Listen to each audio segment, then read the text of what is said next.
Nalaglagan nga pala kami ni Papa ng ahas, mga kakulit. Dito sa bagong dream house ni Tito Ka-Dreamers. Uy! Ano yan?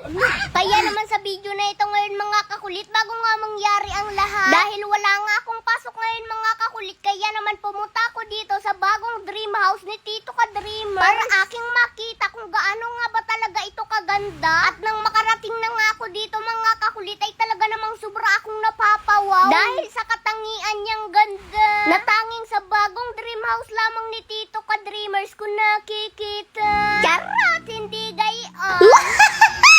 Bali simula nga pala, mga kakulit, nang binili ito ni Tito Ka-Dreamers ay ngayong araw ko lamang ito makikita. At nang akin nga itong marating at makita, mga kakulit, ay talaga namang sobrang napakaganda. Dahil kahit katanghalian nga, mga kakulit, nang ako ay pumunta dito sa bagong dream house ni Tito Ka-Dreamers, ay hindi ko maramdaman yung sobrang init ng panahon. Dahil napakaganda nga, mga kakulit, ng lugar na ito at overviewing, ay hindi mo talaga mararamdaman yung sobrang init ng panahon. Dahil sobrang ang napakaaliwalas at sobrang nakakawala ng stress. Kaya kung isa ka, mga kakulit, sa nai-stress na, ay pumunta ka lamang dito sa bagong dream house ni Tito Ka-Dreamers. At 100% sure ako na magiging happy ka. Charot! Hindi gayon. Charot! At habang masaya nga kaming nakaupo ni Papa dito, mga kakulit, sa loob ng dream house ni Tito Ka-Dreamers, ay dito na nangyari ang hindi namin inaasahan. Na talaga namang maidadagdag ko sa aking mga memory at hindi ko na makakalimutan. Charot! Hindi gayon. Charot! Sobrang nakaka-relax. Kaya nga. Ayan, oh. Wow. Pag natapos ng gawain yung ating kubo, doon natin ilalagay sa park. Para kitang-kita pa rin yung lugar na yun. Ay, kaya nga, Sobrang ganda Papa. kasi. Ang ganda kasi ng view. View. Wow. Uy! Uy! Uy! Uy! Uy! Uy! Uy! Uy! Ano yan? Ahas! Hoy! Ahas!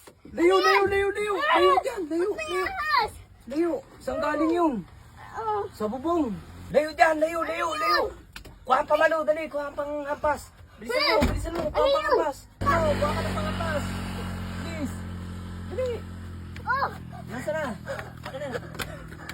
Oh, huwag ka masyadong lupit. Huwag ka masyadong lupit at baka ang laki naman ang panghampas mo.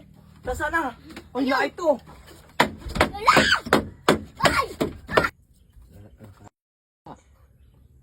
Ay, wala na yata. Ay, hindi man yata ito tunay na ahas. Ay nga, ano? Oh. Laruan? Saan galing Laruan? yan? Dito sa bubong. Baka dito. Baka sinasot lang ng hindi yan. Kala ko'y kung ano. Nagulat ko. Tapos ang kailangan mo pang pamalo ay yung malaki pa yung ano, kamay mo. Uy! Tingnan nyo naman kung gaano kalaki na panalunan ko for the first time. 71,200 pesos. O diba? For the first time, 71,200 agad na napanalunan ko. Kaya ano pang hinihintay nyo? Nasa comment section ang link, mag-download at mag-register na kayo. At sa bawat magre-register, screenshot nyo lang at isend nyo sa comment section kasama ang GCash number nyo at baka isa kayo sa mapipili ko. So ngayon, tuturuan ko naman kayo kung paano maglaro dito kay PH Pasay. So ayan, subukan natin maglaro dito sa Super Ace. Nagbebet lang ako dito na 500. Then, spin lang. Ayan, oh, 1.8. Uy, scatter. Okay. Uy, 4,000. 3,000. 1.5. Wow. Grabe. Uy, 7.2. Uy, 24,000. Wow. 6,000. Uy. Tingnan nyo naman kung gaano kalaki na panalunan ko for the first time. 71,200 pesos. Ayan, oh. Oh. Ayan. O, diba?